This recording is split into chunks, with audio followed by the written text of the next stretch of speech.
Hey, my name is Jennifer Howard. I am the owner of Facets Relational Care, and today we're going to do a video called How to Make It Work with Enneagram Type 5. So if you are in a significant relationship of any kind with someone that's a 5 on the Enneagram, these are some of my suggestions on how you could engage in that relationship to help make it healthier or better or more functional, whatever it is that you're looking for, okay? So number one, with Enneagram Type 5, you're going to need to, I'm going to say just this is my overarching statement for the entire video. There are certain personality types that are less emotional than others, and the more and more intellectual. And the more intellectual and less emotional that a person tends to be, the more they tend to develop a reputation and a misconception of being an asshole, I think. And this is certainly true for type 5, which I think is really sad because all of the 5s that I have known, when you kind of get past that intellectual, I don't know, wall that they have, underneath of that, they have been the most caring and generous people. These are the sorts of people that would give you the shirt off of their back if that's what you needed. But you've got to get past that wall, and it takes a long time for them to be willing to express that to you. There's a lot of anxieties and fears and stuff that they have to deal with before they can allow you to interact with that part of them. But I say that because you need to know it when you have a relationship with a 5, especially if you're going to be romantically involved with one. I would say that with Enneagram Type 5, you're definitely going to need to have a little bit of a thicker skin, I think, and you're going to have to be patient. You're going to have to be okay with a slow-moving relationship, and you're going to have to be okay with being your own person and being very heavily individuated from them. You need to be more on the independent side versus the dependent side, especially in terms of emotional needs. You need to be someone that does not need validation from another person, because 5s, a typical 5 that hasn't done a lot of work and self-development, is going to have a hard time being fully emotionally present to invest in you the validation that you want, okay? Some of the funniest relationships that crack me up are when I know a 5 that's in a relationship with a 2, especially if it's a fairly unhealthy 2 or a fairly unhealthy 5. I wonder sometimes how they make it work, but I've seen these relationships last for such a long time. They're terribly dysfunctional. You can tell that one or both people aren't happy, but it's like the 5 just doesn't want to have to go through the trouble of ending the relationship, and it's like the 2 is just so scared to be alone sometimes. I don't know. The 5-2 relationship is really dynamic for this specific point, but so with that idea being in place, the overarching idea of you need to have a thick skin, okay, and you do, the first thing I would say is you need to understand that 5s approach nearly all things, if not all things, objectively, or they try to anyway, and perhaps objectively isn't the right word. Definitely from an intellectual perspective, not an emotional perspective. And so this means that you need to understand that they are also approaching your relational problems from an intellectual or an objective perspective. When you approach a 5 and you say, I'm not happy in our relationship because, and you list your factors. We don't spend enough time together. We don't cuddle enough. I feel like you don't listen when I talk to you. You have anger management problem. Make your list. I don't care what the list is, okay? When you approach them and you start giving them relational data like this, you need to understand that they are processing that relational data as if it were not relational data. They're processing relational data as if you just said, did you know that the sky is blue and grass is green and water is wet? It's facts. And they're listening to all of that, and they're computing all of that, and they're pulling it apart, and they're looking for truth here, and what if this makes sense, and they're trying to piece it together in this web, in this schematic of things that they already know. And sometimes that can come across as if they are being very impersonal or very uncaring and very cold. Sometimes it can look like they weren't listening to you or that they don't care what you had to say. Sometimes it can look like they think that your input is stupid or that they think that you're stupid. And what I want you to hear, if you're in a relationship with a 5, is that I don't think that initially that's it at all. I think that they very much listen. As a matter of fact, I have noticed that out of probably all of the Enneagram numbers, the 2 Enneagram numbers that always surprise me with how much they've heard me say is 5 and 9. I always think they're not listening. And then they'll come back at me like 2 months later and they'll say, oh, you said this, this, and this, and this, and this, and you told me this is how you were feeling, this is what you wanted, so I'm trying to do all this. And then my mind is blown. I'm like, whoa, you remember that? And sometimes I've learned to be careful because it can be embarrassing sometimes, because if I'm really angry and I'm just kind of ranting and raving and just saying stuff that I don't even mean, if there's a 5 or a 9 present, I've learned to just think about what you're saying. And, if it's something that you wouldn't want to come back up later, just shut up, because they're paying attention and they're making notes and it'll come up later, if they need to use it later. So anyways, I have found that they're very attentive. They really are listening. And you have to understand, especially if this is an intimate romantic relationship with a 5, please hear this. Please hear this.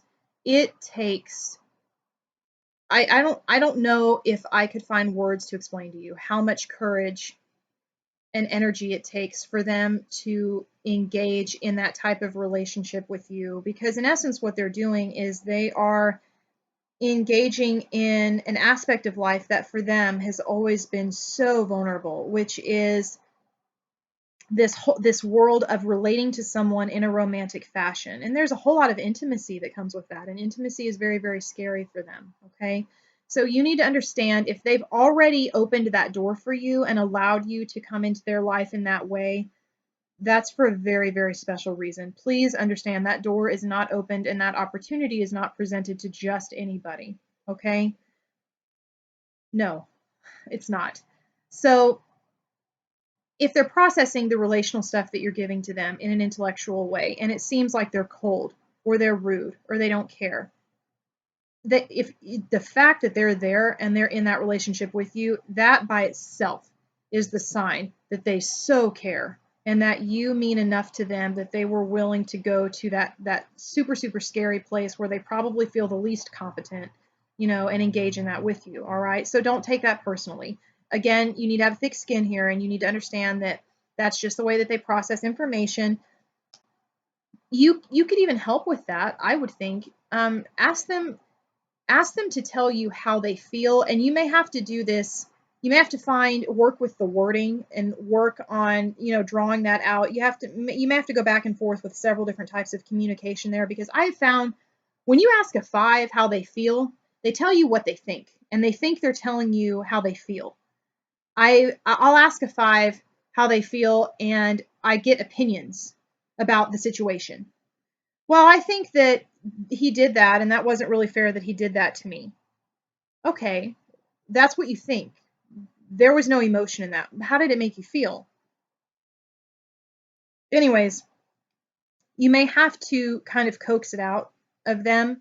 So don't be afraid to do that. They need help with that. And again, I would say in that process, as I've said with other numbers, make sure that you create an emotional safe place for that, because they're already kind of uncomfortable going there in the first place. And if they're going to tell you how they feel, which by the way, to a 5, I think there's just a degree of impracticality there. It's almost like, why would I tell you how I feel? How I feel doesn't change the reality. These are the facts, and this is what we have to work with.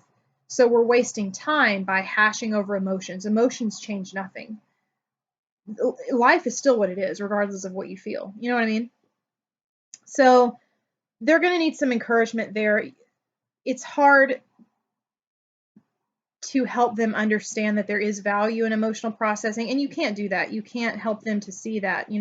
I said in my video that I did about, how to make it work with type 4, the expression I always use is, you can't be God for somebody. In other words, you cannot give them divine revelation. You can't give them insight. If they don't see it, they don't see it, but you can work with them and work with getting the information out of them that you need, which for you may be emotional information. You may want to know where they're at emotionally because that may matter to you, and it may be information that you use to make decisions. You know what I mean? It may be, if you're a human, the type of information that you need to help you gauge your own behavior. You can't know what to do or what not to do in a relationship until you know how your actions are affecting someone else. And it's going to be hard for that 5 to just come out and just give that to you straight away unless they've done a lot of work. Okay.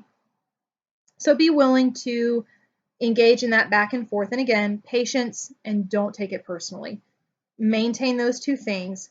And I promise you, over time, you'll see progress made in the communication in your relationship, and also just in the intimacy as well. You'll find a deeper intimacy there, provided, of course, that they're also not resisting cooperation in that process. You know what I mean? They, depending on the 5, the way that you communicate matters to them. Again, remember that 5s are intellectual people. They think in terms of factual information. It is or it isn't. This fits here or this doesn't fit here. And this statement that I'm about to make really, I think perhaps in a larger way, is affected more by Myers-Briggs type. And the point that I'm trying to get at is, if you're going to communicate to a 5 in a way that's going to be meaningful to them, something that they understand, something that they know what to do with, try to avoid using really emotional terms. You know what I mean? You're going to have to give them logic and reason behind the things that you want sometimes. And it's not because you have to explain yourself to them, because you certainly don't, but it helps them to understand why they should do whatever it is that you're asking, or why, their compliance with this is a helpful thing to you. To give them an emotional reasoning, well, because that's what makes me happy. Okay, why does that make you happy? You may have to piece the logic together for them, if there's any logic to piece together. Sometimes there's not, because emotions and logic just don't go hand in hand most of the time. And that's okay. But just in terms of, if you need to communicate to them, try and see if there's any way that you can just give factual logic and reasoning. I was going to bring Myers-Briggs into it, and the point that I was going to make there is, this is going to be especially true if they are NT in Myers-Briggs, as a lot of 5s are. So this means ENTJ, ENTP, INTJ, INTP, especially the last two, INTJ and INTP. They just think in terms of absolute truth. NTs, the 4 NT types, tend to do that. So it either is or it isn't. They have absolutely no room in their repertoire for emotional language, because why would you use that? Because there's no logic to it. There's no proof to it. Something that you need to understand, especially if you have like an NT5, is that in Myers-Briggs, the NT types are concerned with what I like to call absolute truth. Even if the truth makes them uncomfortable, even if it challenges what they knew and what they believed, they're okay with that. It is more upsetting to them to not have an absolute truth than it is to have their previous assumptions disturbed. They are completely okay with rethinking what they thought they knew, if it means that they're going to come to a higher and absolute truth, if that makes sense. So if you're in a relationship with a 5 that's also an NT, oh man, just be prepared to speak to them in a direct fashion with factual data. They have no patience for your emotionalism.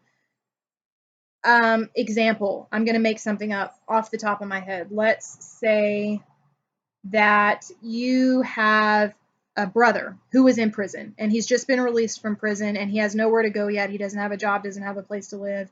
And you go to maybe your spouse, who is a 5. Let's say, for argument's sake, it's an INTJ 5, right?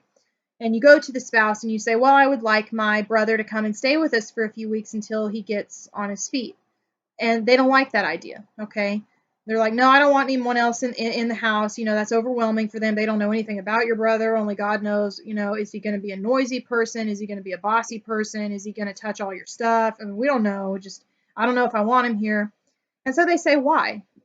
And you say, well, he's my brother. He's family. That's what you do for family. No, if you're talking to a 5 who's an INTJ or an INTP or an ENTJ or an ENTP, no, the answer is no. That's not an answer. The answer, a better way to say that would be, well, because he just got out of prison.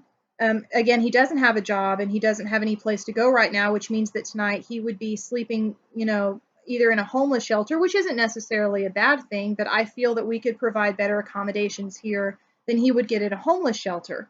At the homeless shelter, they reuse their styrofoam plates and their styrofoam cups, which, by the way, for some homeless shelters is true. If you didn't know that, that's a side thing. If you want to know more about it, I can give you information. But most of them do reuse styrofoam cups and plates. It's really unsanitary. So it's a funding issue, but it's an aside. Anyways, but the point is pose logical reasons, put together a string of thought. They're willing to hear that.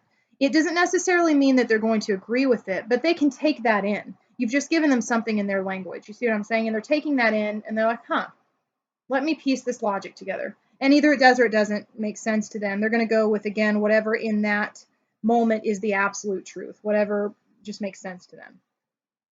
Same with ST types. ST types aren't necessarily concerned with absolute truth. They're, excuse me, they're going to be more concerned with what is true and what works in that moment, if that makes sense. So, okay, yeah, that's a practicality today. Tomorrow, that logic may not work, and so they may be more willing to rethink that then, if that makes sense. So a little bit of a different approach there.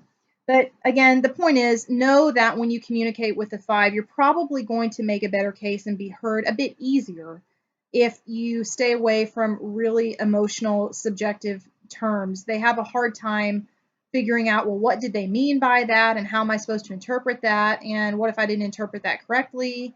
You know what I mean? That can be kind of awkward for them. So I would say just watch that. You know what I mean? Be cognizant of how you're presenting your ideas, your arguments, whatever you want to say.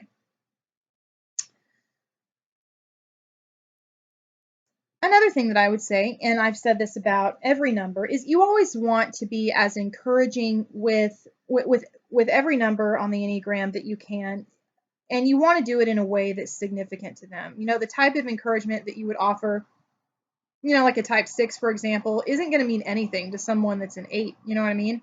You can tell a 6, I really believe in you and I think that you can do this. You're a really competent person. You're capable of doing this. If you go tell that to an 8, they're like, duh. I didn't need you to tell me that. Are you just now figuring that out? You know what I mean? It doesn't compute on the other side. So with 5, a way that you could encourage them is they already know what they know. They know that they are intellectually capable of things. And I would say perhaps sometimes I think that they feel like their ability to apply, their ability to go out into the world and be in the world, to be a functional member of society. Sometimes I think that that's where they're not so sure, and that's where they need a lot of encouragement. You guys know there's just a ton of stuff that they do that they're really, really good at doing. And it's such a shame because it's like I think they give up halfway through it, or they spend a lot of time learning it on an intellectual level. They learn the facts, they read the books, they study it, they know it, but they just stop short of actually taking this knowledge and turning it into something that could be produced in real life to create change, and that's always so sad to me. So encourage them when you see that there's something that they're really, really good at doing, not necessarily knowing. They know what they know. Encourage them when they do something. So I'm going to give you an example. My uncle, I know that I told you guys, is a 5 with a 6 wing. He's also an INTP. He is so incredibly theoretical about absolutely everything. And he lives, they're in their house and they live out kind of in a country area away from civilization. And excuse me, the man has got to have like an IQ of 3,000 or something. He's a genius. And it's like so he has his, let me see if I can remember these. He has his bachelor's in astronomy and his master's in meteorology. Okay. The man's like a genius. Okay.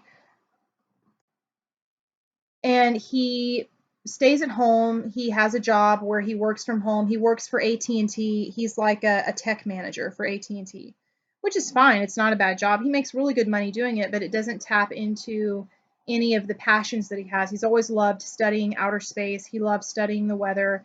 Those are big things for him. And he doesn't use them. He knows a lot about it, but he never uses it. And I've always thought that was so sad. Well, eventually he discovered just in the past couple of years that he has 3 talents he didn't even know he had. Apparently, he is really, really good at making craft brew beers at home, and he does it without recipes. He just kind of intuitively figured that out. Maybe that's an INTP thing. I don't know. But he kind of intuitively figured out how to do that. And he started making all of these different craft brew beer recipes at home. And he started sharing them with the neighbors and all kinds of stuff. And now people come to him to get this craft brew beer that he makes because it's so good. I don't know. I'm not a beer person. I've never tried it. But apparently it's supposed to be really, really good beer. And on top of that, same time frame, he discovered that he has got a knack for gardening. So he has a farm and he lives out in the country, I think I told you. And by the way, this is just another point of how they have all of this stuff that they can do and they don't use it. He's had a farm for his entire life. It used to be his parents' house, and when they died, they left him the house. And so he and my aunt and my cousins moved into the house, and that's where they live. So he's had this farm his entire life, and they never did anything with it. All of these fields have never had anything, planted in them. They've just been dormant fields. He himself never did any of the farming when he was growing up. His parents did a lot of that. That wasn't anything that he engaged in. So he has discovered that he has this knack for farming, and he can grow fruits and vegetables and flowers and all sorts of things. And so he got out there, and over the course of a summer a couple years ago, put just divided the field up and did whatever it is that you do. There's a whole science behind it that I don't understand because I'm not at all into agriculture, but he gets all of that, and he kind of just no studying with that, just intuitively kind of put that together too, and discovered that he had a knack for it. And before long, he had, I mean, pretty much any kind of fruit or vegetable that you could think of. He grew sunflowers and took the seeds out of them and started roasting and salting his own sunflower seeds, bagging them and selling them. You know what I mean? He discovered, again, same summer, that he was really good at farming with animals as well. So he purchased a horse. He built himself a chicken coop and purchased X amount of chickens, and he purchased X amount of turkeys and some ducks. And the turkeys he sells around Thanksgiving, and then the chickens, he gets the eggs, and he does all of this. And however you do the chicken egg thing, I don't know, again, not into that. So he knows all about that. So he put all that together and realized he was really good at that. So he's kind of got this whole egg supply thing going on now on top of everything else. Then same summer, because he built the chicken coop, he realized that he was really good at woodworking. So now out in the barn that he has towards the back of the field, he goes out there, and you go in there and it's like floor to ceiling, wall to wall, all of these beautiful things that he has carpentered with wood. Rocking chairs, porch swings, intricately carved art pieces of artwork that you could hang on your wall. You name it, it's out there. And that's one of his favorite things to do. Again, nobody really taught him. He just kind of intuitively picked up on it. And I really liked that he was getting into all of this stuff. I feel like perhaps for the first time in his life, he is starting to tap into his ability to do and to create and to affect change in the world. And so, no, it's not tapping into his degrees in astronomy or meteorology. And that's not necessarily the point. The point is that he's found a place where he is physically competent, and it allows him to engage his intellectual abilities at the same time as he learns and works with, honing in on these different crafts that he's doing and these things that he has decided or discovered that he's very passionate about. And it's so inspiring for me to watch that, because I think that's what most fives are trying to achieve, and they just don't know how to achieve that. I think sometimes they overthink it. I think they want to know, well, where in life am I really competent? Where can I, start to apply myself in the world?